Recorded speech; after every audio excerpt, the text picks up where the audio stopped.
Guten Tag, good day, buenos dias, back from Germany, back in the office, noisy, yeah, but it's street life, as Randy Crawford would have sung about. And I've got the papers with me, I'm going to tell you some things from them, and I'm going to schedule out what my glorious week is going to be like. But first, there's nothing to beat saying hello and thank you. Because we've got new socios. Become a socio, please. It's nice that you follow, it's nice that you subscribe, but become a paid socio, because then you get everything. It's not to say that in these little windows of opportunity I don't give you everything, but everything means all the content, which will include going to see Pedri and Martin Subimendi and maybe Alvaro Morata tomorrow. A report from the HQ for Spain where they planned all their recent trophy victories right back to 2008. You'll get me reporting live from the Nations League semi-final in Stuttgart. Spain v France. It's one to chew your teeth about. It's one to be nervous about. Hello, new socios, and thank you to Zach, to Andrew Graham, to Adam Kavanagh, who left the absolute kindest message. Neil Brown, Scott Yazdan, who may just be Dan.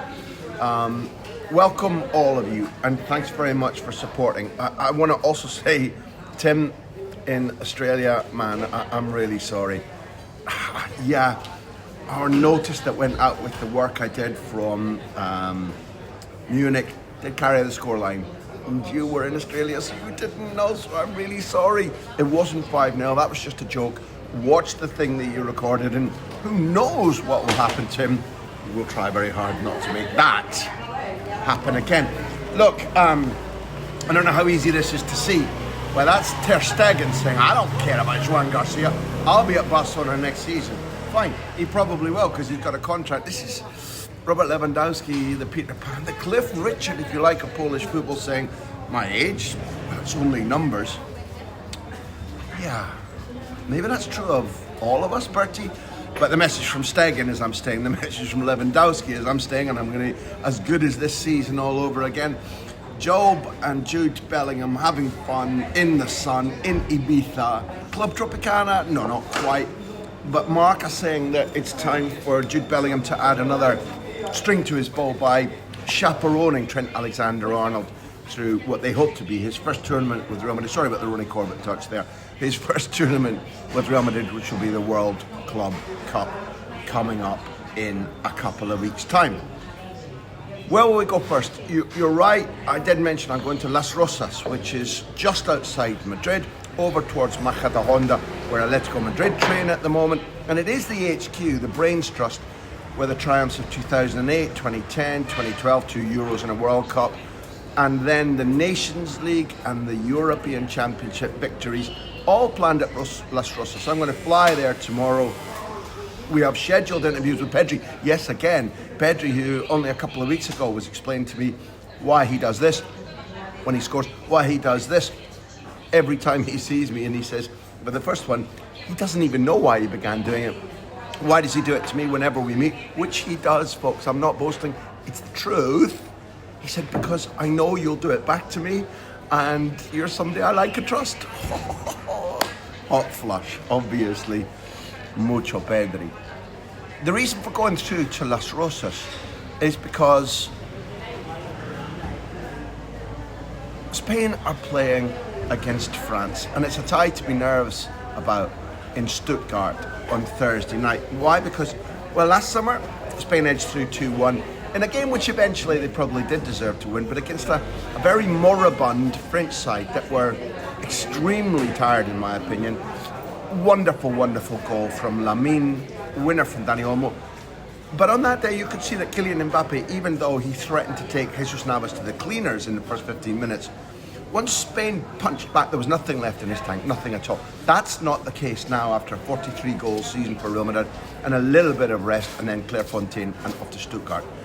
It's not the case at all that Dembele or Barcola or Doué are in low form. Look what they did on Saturday night to Inter Milan. Spain, it's also true, and I'm going to come to a proper preview of this on Wednesday. Spain don't have Laporte or Rodri or Carvajal or Ayoce or Ferran from their Euro triumph of a year ago. Tough one coming up. No question from me. Tough one coming up. Do I have faith in La Roja? See, I do. Do I think they're favourites? No. And maybe today what I'm going to do is leave you with... I don't propose to be super transfer gossipy this coming summer, particularly seeing as I've got the Nations League, semi-final and either third, fourth or final to talk with you about, and then on to Las Vegas, Houston, Minneapolis, Los Angeles for the Gold Cup. Now, the transfer market will dominate a lot of your thinking over the coming weeks, and it's a snake pit in my opinion. One of the reasons, although I helped make my name using the transfer market, because I did bust one or two good stories, I also got one or two busts that were wrong or didn't come off, but I had one or two crackers, including Backpage, full Backpage exclusive. Steve McManaman will move to Real Madrid on a Bosman transfer, it's all agreed, which to this day he still quotes back at me saying, "How the fuck did you get that?" He promised it to his friend Dave Maddock at the Mirror. I bust it. It was a proper exclusive. I was proud of it. Never really told them how I got it. I'm not going to tell you just yet. That's for the paid socios.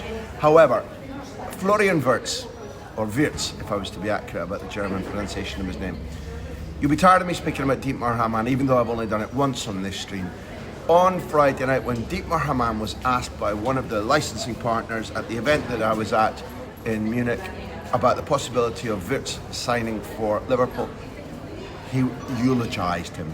Best German player right now by a mile, according to him. Ultra talented, very, very quick, bright, really technically gifted, dangerous around the goal in lots of different ways, goes past players.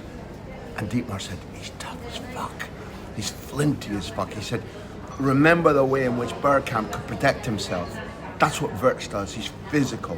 Not a big guy, but tough. And therefore, according to Dietmar Hamann, a brilliant signing for Liverpool.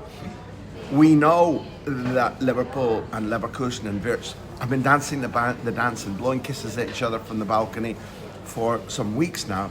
The news I'm bringing you is that wherever he goes, and I'm not going to predict where he goes, I have a friend who was with the Bayer Leverkusen important employee at the end of last week, and as they were speaking at a big event where they were corporate guests, I'm not going to tell you which event, the Leverkusen man, his phone went bing, and it was his employer saying, we have accepted a 150 million euro bid from Real Madrid for Florian Wirtz.